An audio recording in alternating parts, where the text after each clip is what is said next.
ए कनिया कनिया अल्लाह आवाज दू कबर हो बतावा ना इसको बात सुनत जा अपना मन से नहीं बुझाते हैं कावन ची तू कर मांगो तनी अत का हो भूख नहीं खे लागल दू कबर खाना दे दो निकाल के। अच्छा ई बताई अम्मा जी तनी अपने मन से सोच के देखी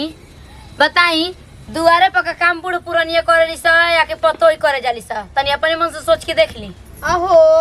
तहनी के रहते हुए हम जाइए मतलब गोबर मुत करे आ तहनी ना कर सकत रहू जा आ खाली बोतल बोतल हाथ नियर मोटाई मोटाई देखो तरू हमारे कहन तनी ऐसा मारे जब भैंस गोबर एथु क के मार कचर रहल बिया आ एतना ने के बुझात कि मने सफाई क दी ना चल उठी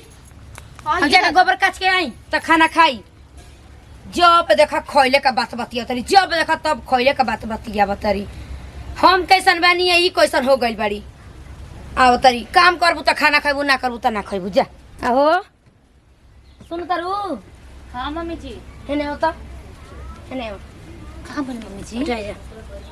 कहाँ भाई बुढ़िया के देखा तरू ना खा खा के चर्बी आइल बिया ओइसे काहे भार दे के हो जाए हगी मुती त के करी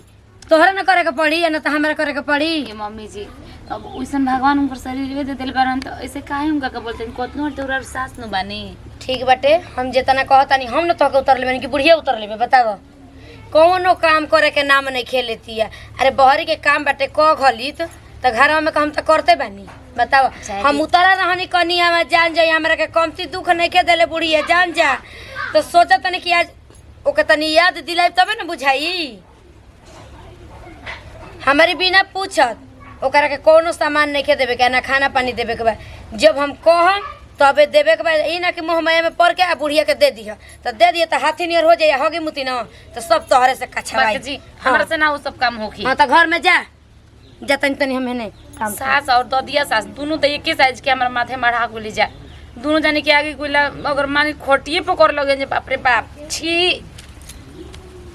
बतावा हो चले कि को हिम्मत नहीं खे कर तो बुझा तक एकदम देह में जाने नहीं खे एकदम केहू बा हो कनिया के हाजी हेने आवन बहरिया भगवान कोई ना कोई बुझाता न कि एकदम के कुका के दे दी ए कनिया कहां घर जी राउर बनी बगलवा गौवा के एथी सुन न कुछ खाए के पता दे दो न दू कबर कनिया 2-3 दिन से नहीं की खैले एकदम बुझाता कि एकदम देह एकदम डोले डोले हो ए गई अम्मा जी राउर घर में बेटा पतो नहीं खे हे कनिया देखो हमारे घर में पूरे भरल बन जो परिवार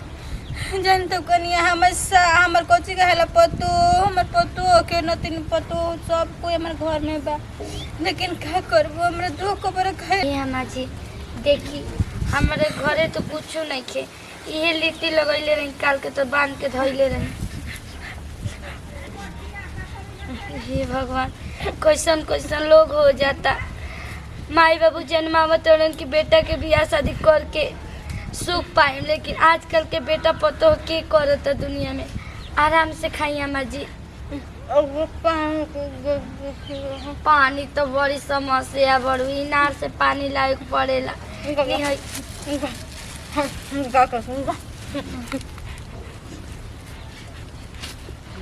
कितना बूढ़ी भूखाइल बड़ी ज्यादा ले जाके हम फेंक देती कुत्ता बिलार के खिया देती इंसान खैलो से कम दुआ तो मिलल केहू के खियावे से थोड़े घटे जाला खुद भगवान भर देवेला केहू घर के हो खो चलो काम करी। ए कनिया कन्हैया हो का जी ए कहानी बता न पानी दना गिलास ई के करा के यहाँ से मांग मांग के आ खाता नहीं जीरौरा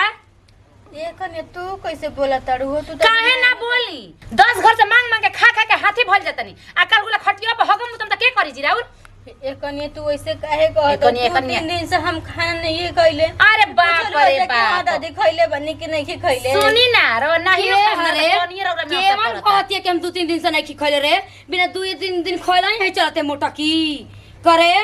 करे बुढ़िया चटी मदिन कइले तू जाताड़ी निकल पहले घर से कइले जाताड़ी तू निकल तू हमर हम देखत नहीं तू हमर मोबाइल घर के खर्ची उड़ावा देबी हम देखत नहीं घूम घूम के गांव में मत कह कनिया हई देखे के के कर के हई मांग के हई आइल बढ़िया हई देखी खुट्टा में भी एगो बन देखा देखा खेला निकेगा ने कहतिया मारल लाते से कि मरिए जे बुझा बताई एकरा घर में मांगे जाताड़ी होनी के निमन कहत हई कनिया तू ठीक कहत रू आज ना ना तू हमके के बताई करे बुढ़िया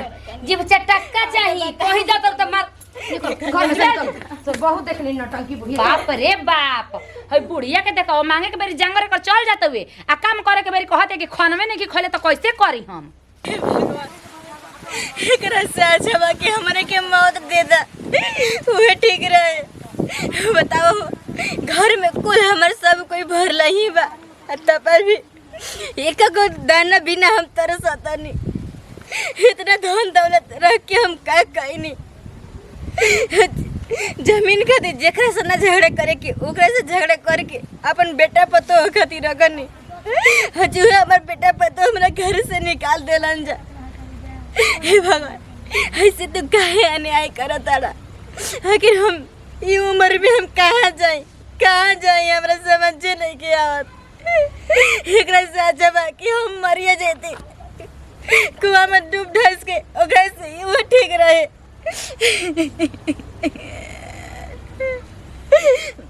बाप रे बाप तनी हाथ धो के बुढ़िया के हम खींचने तनी बोल का देनी हमी अब तो काज नहीं केने निकल गई हम का जवाब देम हमके तो कुछ समझे में नहीं के आवत। अब हमरा के बुढ़िया दिमाग में ठान ले लेबे कि फंसावे के बा हम जान गनी दादा हम जान गल बानी ई बुढ़ घोघनी ना ई बुढ़ घोघनी हमके उतरलस तबे से खेला खेलेती है तबे से हमरा के अपना जानत भर में जिंदा ना छोड़लस तब भूला के हमें करा के कहनी कि चल जाए द सास न दैबो से बढ़ो खेला लेकिन ई बुढ़िया तो हमके कुछ में गिनती नहीं के कहते भगवान। एकरा से अच्छा बा कि अपन जान दे दी।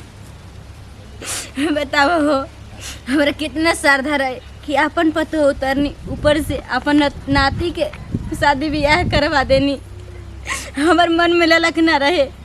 लेकिन हम ये ना जानत रही कि हमरे बेटा पतो हमरे घर से निकाल दिया जा। ही का दिन कौन रीति रिवाज बा। अरे मम्मी जी हमके माफ कर दे मम्मी जी। हे मम्मी जी देखी रोरी ना रहला पर बहुत दिक्कत परेशानी होता मम्मी जी।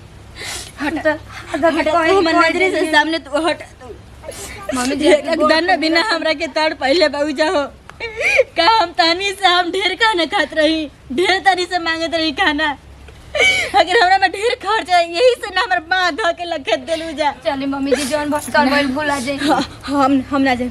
हमू घर में ना जाए क्रिया खा के आज की बात हम एक शब्द बोलबे ना करम हम रह के चली ना हम कहीं अपन